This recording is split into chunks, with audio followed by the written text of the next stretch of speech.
problem with first.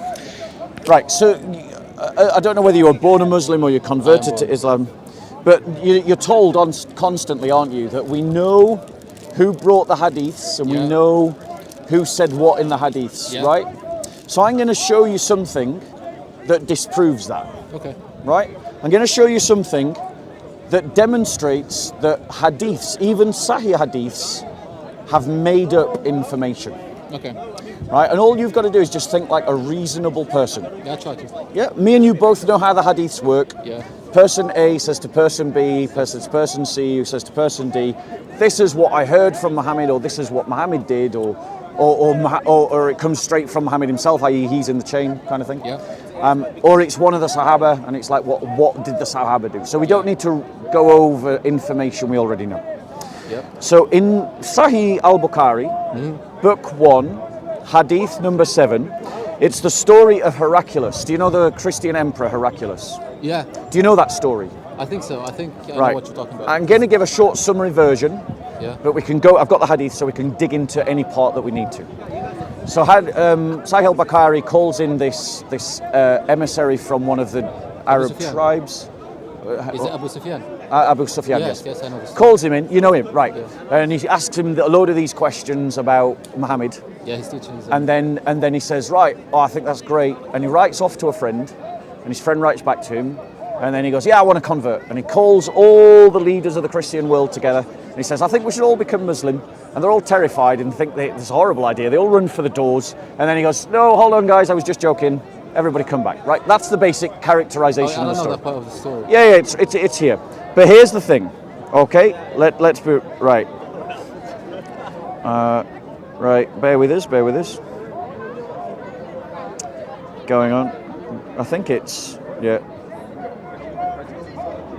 Right. So it says, the sub-narrator adds Ibn an-Natur was the governor of Ilya. Right, so that's just a bit of information of who the governor of Syria was. And Heraclius was the head of the Christians of Sham. Ibn al-Natur narrates that once, while Heraclius was visiting Ilya, he got up in the morning with a sad mood. Some of his priests asked him, actually this is where are we? It's the letter I want to talk about. It's the letter where he sends. Let me just find it. It's a massive hadith. You know how long it is. I think I got the wrong one actually. I think the one I have. The one you were thinking of. Yeah. Okay, cool. Maybe. You know of Heraclius and I've heard of it. I don't think I know it in detail. you know who Right, shall we just read through the story and we'll talk about the problems in the story? Yeah. Yeah, we'll go through it systematically. Sure. So Abu Sufyan bin Harb informed me that Heraclius had sent a messenger to him while he had been accompanying a caravan from the Quraysh. They were merchants doing business in Sham. At that time, when Allah's messenger had a truce with Abu Sufyan and the Quraysh infidels. So Abu Sufyan and his companions went to Heraclius at Ilya. Heraclius called them in court, and he had all the senior Roman dignitaries around him. He called to his translator, who, translating Hercules' question, said to them, who amongst you is closely related to the man who claims to be a prophet? Abu Sufyan said, I am the nearest and relative. Heraclius said, bring him, Abu Sufyan, close to me, and make his companions stand behind him. Abu Sufyan added, Heraclius told his translators to tell my companions that he wanted to put some questions to me regarding that man, and that if I told a lie, they should contradict me. Abu Sufyan added, by Allah, had I not been afraid of my companions labeling me a liar, I would not have spoken the truth about the Prophet. The first 3 questions about him was this, right? What was his family status among you? Then he asked another question. Has anybody amongst you ever claimed the same? The answer is no. He said, was anybody amongst his ancestors king? The answer is no. Heraclius asked, do the nobles of the poor follow him? The answer is yes, in essence. He said, are his followers increasing or decreasing? The answer is increasing. And then, does anybody amongst those who embrace his religion become displeased or renounce the religion? And the answer is no. Yeah. Right? And then he goes on, Heraclius, have you ever accused him of telling lies before his claim? The answer is no. Does he break his promise? The answer is no, he doesn't, he keeps his word. Have you ever had a war with him? The answer is yes. Yeah. And then it goes on, that sometimes we win, sometimes they win, and then it goes on. And what does he order you? And he says to pray, to speak truth, to be chaste, to keep good relations. And then Heraclius asked to convey to me the following: I asked you about his family, and your reply. And then he sort of re-summarizes the answers, right? Now, my first problem. Can I just ask you a quick question? Are you filming? Yes. Okay. My first problem with this hadith, right, is that you know and I know that after this conversation, Heraclius thinks he should become a Muslim. Yeah. Right? Now the problem with this is that presentation of Heraclius contradicts everything we know about Heraclius in history. Right. I don't know about him. So firstly, we know that he was an emperor of Rome. Yeah. We know that he led the first Christian crusade against the Persians and the Zoroastrians to recover the cross, right? We know that he was a deeply religious man. So, for instance, when he went out on this crusade, he went out in sackcloth, carrying an icon, a Christian icon, and he commanded all the churches to pray for his victory. That even on campaign, he opened up the Bible to help him decide his strategy in war, right? That he had a mobile chapel, a tent chapel, accompanying him on his campaign to war. So this is a deeply religious man, right? Whose position as Emperor of Rome is dependent upon his acceptance of Christianity, right? If he had rejected Christianity, he would have been executed. He wouldn't be emperor, right? That's just how the Roman world worked at this time, right? Now my point to you is, this hadith is trying to tell you that after a couple of questions, that was enough to convince this emperor with everything to lose and nothing to gain to abandon a Christian faith that he had literally fought for and risked his own life to defend. Now, do you think that it is reasonable to think, bearing in mind what I'm talking about when I talk about the real Heraclius, is based out of Roman documents about Heraclius, whereas this is a hadith that came 200 years later, in a completely different country, written by a people that never ever met Heraclius at all. In a context in which those people that wrote this hadith were fighting against the Christians and had large Christian populations under their control. Now, what do you think is more likely? That this is a bit of propaganda to try and demoralize Christians, or that this is real history where someone, an emperor with everything to lose and nothing to gain, who fought for the Christian faith, who practiced Christianity deeply and piously, based on those questions and answers, would decide, right, actually I've got the wrong religion, I need to change everything? I would say, if to be completely honest, I don't see a problem with him being a devout Christian and him kind of investigating the character of Prophet Muhammad and then deciding that he could be a truthful man. We know for a fact he did not convert from but like what I want to say is, at least because we know a lot of people also fought for Islam and then they kind of apostatized. So fighting for something, I don't see it as necessarily something. The only thing I would see is that he probably has nothing to gain from it or everything to lose. But that's still, I don't see that. If someone sees genuine, say, truth in something, then maybe he just has it in him to kind of follow that over the losses and gains. Right, but the thing is, social losses and gains are real things. Like if you, for instance, were to turn around to your family and say, "I'm going to become a Christian," do you think that would be well received? No. Do you think there'd be consequences?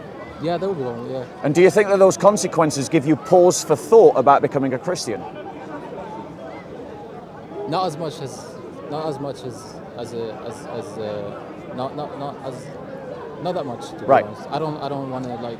Well, I think in my experience, right, and this I think is true, that there'd be a lot more Muslims becoming Christians if it wasn't for the fact that there's an apostasy law in Islam. But it's not practiced like in most countries.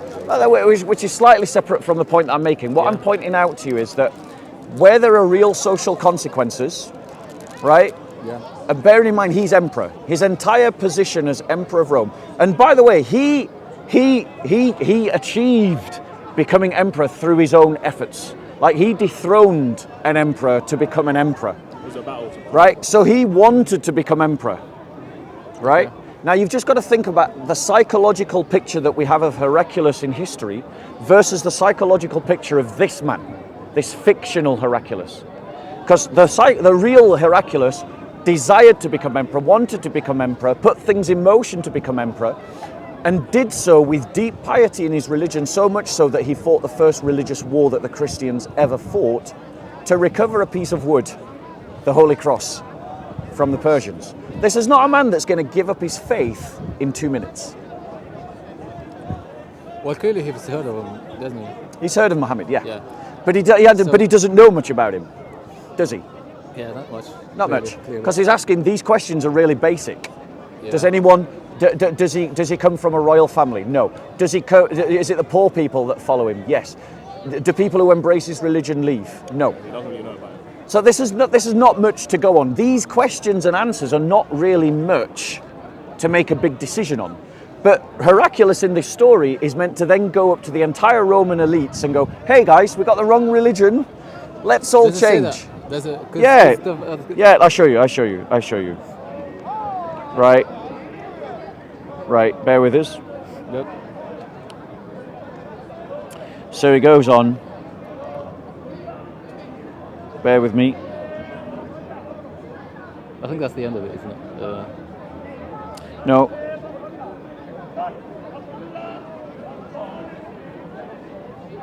So this is what Heraclius says, right? Abu Sufyan then added, when Heraclius had finished his speech and had read the letter which Muhammad supposedly sent to him, despite him being illiterate. Yeah, I can write it for him. Yeah, there was a great who told what? But here, An-Nater is narrating something that you can see for yourself had to be told by someone else, and that someone else is not in the chain of Isnad. Okay. Do you get it? Yeah. Do you get why that's a problem? Okay. Why is that a problem? Because it doesn't say where he got it from. And what do you get told about the hadiths? Well, what do you get told about the hadiths? That every single person in the chain is who told what to who. But here we have an example in the story that An-Nater could never have known. And so your instinct is to go, well, someone else told him. Well, who was that other person? Who was he in the Isnad chain? Can you go to because sometimes in the Arabic one they mention things they don't mention in the English one. Right. Yeah, we know that. But let's go on, right? So my point is, how does this An-Nater know that Heraclius woke up in a sad mood? How does he know what the priest asked him? Heraclius was a foreteller and an astrologer, he replied. At night, when I looked at the stars, I saw that the leader of those who practice circumcision had appeared.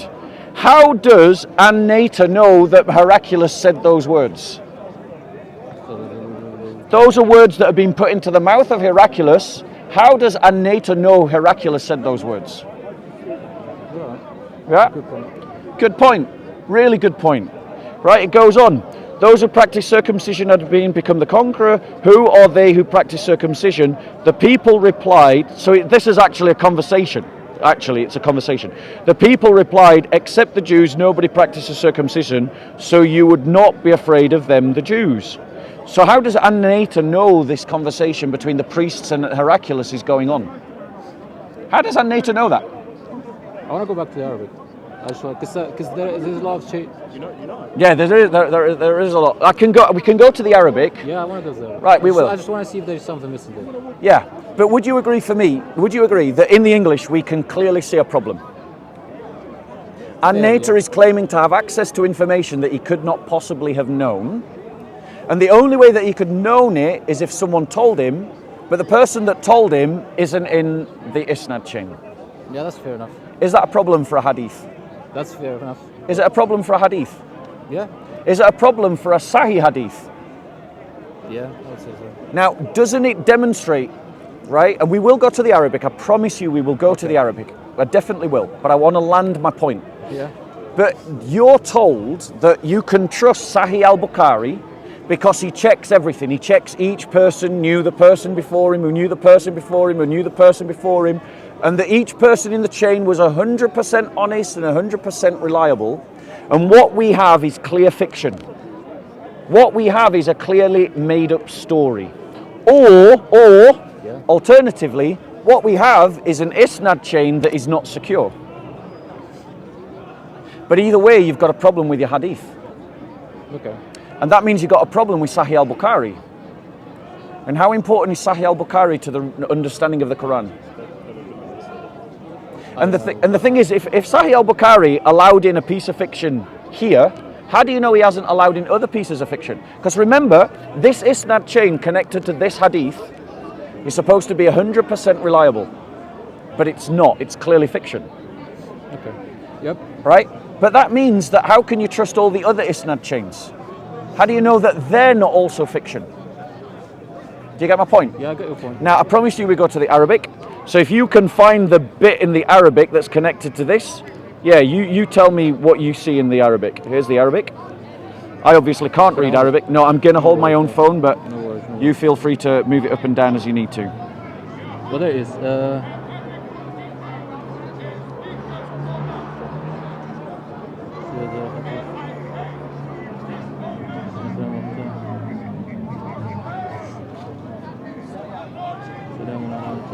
So we're looking for the bit where Heraclius wakes up in a sad mood, Yeah, and he talks to his priests. It's talking about the letter so far. Yeah, so it's just beneath the letter. It's just after the letter. When he reads the letter, he wakes up in a sad mood, Heraclius, and he talks to his priests, and he says, "Hey, priests," like, and it says that he's an astrologer. Yeah, there is. It says who narrates here. Who narrates it? Ibn al-Nadur, who is a companion of Ilya and Heraclius, what's his name again? The emperor. So Heraclius. you're telling me this guy was in the emperor's chamber when he woke up in a sad mood? He's the Ibn Nadur is the companion of Ilya and Heraclius as a priest of the Christians in Sham. Right. And he narrates the story. So firstly, that's not in English. That's an interesting thing. But secondly, you're saying to me that this priest, who was this priest? Tell us about this priest. The priest is apparently a companion Of the Heraclius and Ilya. I don't know who Ilya is. Right. Okay. And he became a Muslim? I don't know. Is he in the Isnad chain? Clearly he is. Okay, let's look at the Isnad chain then. Not here, not here. Let's, In English, it's not there. We've seen it's not there. but we can pull up the Isnad chain. What's his name again? I forgot. Do you want to go back? Because the narration chain is here. Let's go find his name again. The original narration chain, is the original one at the very top. I don't think that you're gonna find it there, but Right. because it's in the middle, isn't it? So who is this priest then? Who is this priest? Because I think this priest is a fictional character. What's his name?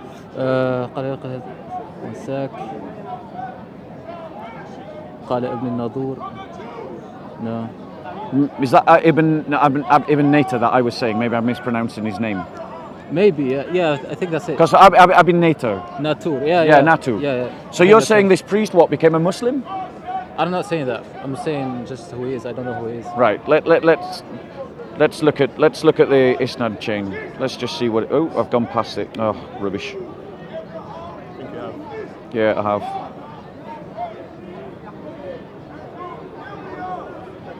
Right, let's go to this one. Narration chain. Right, where is his name? Here.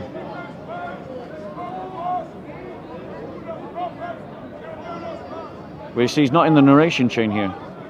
Yeah, because I think this is the original one. It's the one at the top. It's not the. Right, so let's go right to the top. Let's go right to the top. Let's go right to the top in the Arabic. So the narration chain is in the top, yeah? Yeah. So where is it? Yeah, he's not there. He's not there. He's not at the top. He's in the middle. That's what I told you. So he's not in. So my point to you is this, right? You're saying that this person narrated it. Yeah. Okay. Let's keep reading, because you're going to see that even that doesn't rescue this. Even that doesn't rescue this. Okay.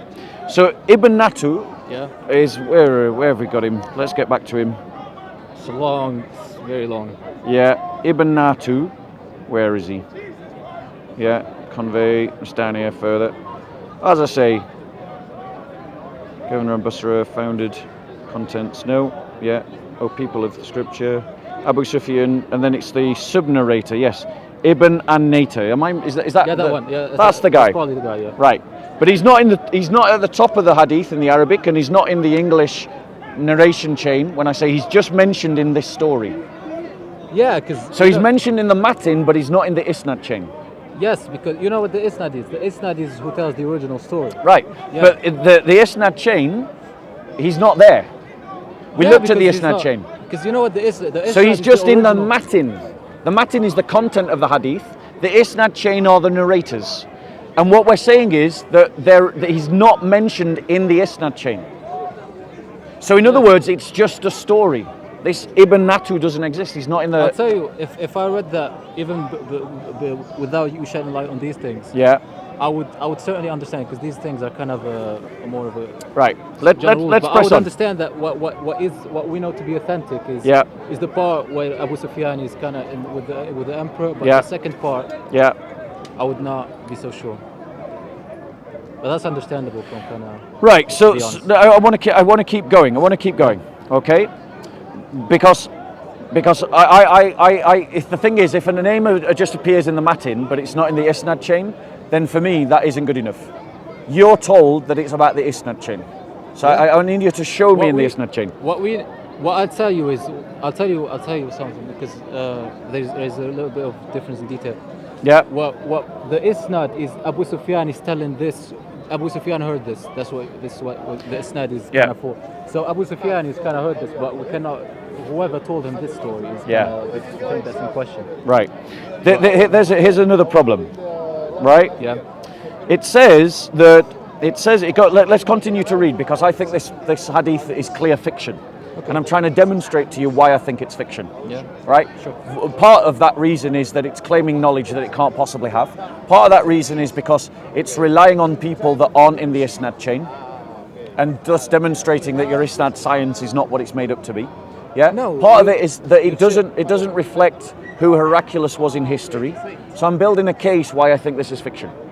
For you're building a case for kind of isnad in general, but this is kind of a different scenario. This is like a different case, I would say, especially with the Ibn Nadur kind of with the thing. Nadur, is that how you pronounce it? Am I pronouncing his name wrong? Yeah. Nadur. I must be pronouncing his name wrong. Okay, so while they were discussing it, a messenger sent by the king of Ghassan to convey the news of Allah's messenger to Heraclius was brought in. Having heard the news, he, Heraclius, ordered the people to go and see whether the messenger of Ghassan was circumcised.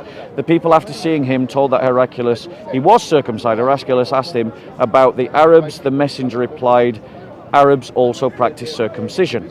Okay? After hearing that, Heraclius remarked that the sovereignty of the Arabs had appeared. Heraclius then wrote a letter to his friend in Rome, who was as good as Heraclius in knowledge. Mm-hmm. Who knows that and how? Yeah, I guess who knows that and how? Because now this is a private correspondence. This is not happening at the same time as the conversation. He says, because it clearly says that then wrote a letter to his friend in Rome, who was as good as Heraclius in knowledge. Heraclius then left for Homs, a town in Syria, and stayed there until he received a reply of his letter. Who's giving you that information? I'm gonna have to keep seeing who told who. Do you know what I'm saying? This is like the story, if it's to be believed. Heraclius is sending a private correspondence to a friend, and a friend is sending private correspondence to him, even after Heraclius has buggered off to Homs. Right? Yeah. And the hadith is claiming to know the contents of the letter. How? Like I said, I have to go back, keep seeing who told who and who said what. Right, can I give you a suggestion? Yeah. This is a lie. This is a fictional story that was made up when the Muslims were fighting the Romans, the Christians, and it was designed to lower the morale of the Christian populations inside Muslim-controlled territory. It was a lie designed to bolster the confidence of the Muslims. It was just propaganda. Now you know and I know that when, I forget which way this goes, like when was it the Umayyads that overthrew the Abbasids, or the Abbasids who overthrew the Umayyads? I always get these two mixed up. I think it was the Umayyads that overthrew the Abbasids. Right? I don't know. Right, but if you know anything about the history, when that flip happened, lots of spurious hadiths were created to legitimize one group over the other. Are you aware of that? No, Lots of fake hadiths were made up. I'm not aware of it. Go and look into it. Okay. Right? This hadith is a lie. It's a piece of propaganda just like all the other hadiths that were the fake ones that were made up by the Abbasids against the Umayyads or by the Umayyads against the Abbasids. Do you know why this happened? Like this whole the Umayyad and... Yeah, it happened, like 100 or so years after Muhammad? Okay. Yeah? My point is, it is a historical fact that Muslims made up hadiths. Surely you must know that. That's why you've got Da'if. Yeah, of course. So it's a historical fact that Muslims were making up hadiths, and we have good reasons to see that this is a made-up hadith. Yeah, I would say. Yeah, I don't know. I would say I would investigate into it. Right. There's... Okay, we're going to land because I can see that you're listening carefully and you need to go away and do your research. That's totally fine. Come back, talk with me and the brother again. No worries. Right, let's go get a coffee. We'll talk about what your findings are. All right. But my point to you is, when you do your own honest research, you discover that this hadith is indeed most likely fiction, then it has ended up in a Sahih Hadith collection with a supposedly trusted isnad, and it is clearly a lie, which means Sahih al-Bukhari ain't so Sahih, and if one lie can enter into the Sahih collection, other lies can enter into the Sahih collection as well. So that was what I wanted to show you. Go away, do your research. I really appreciate you being a very honest communicator and dialoguer. No worries. So come back and talk to us again when you've done your research, but be honest with yourself. Yeah. Like, don't deceive yourself to win an argument.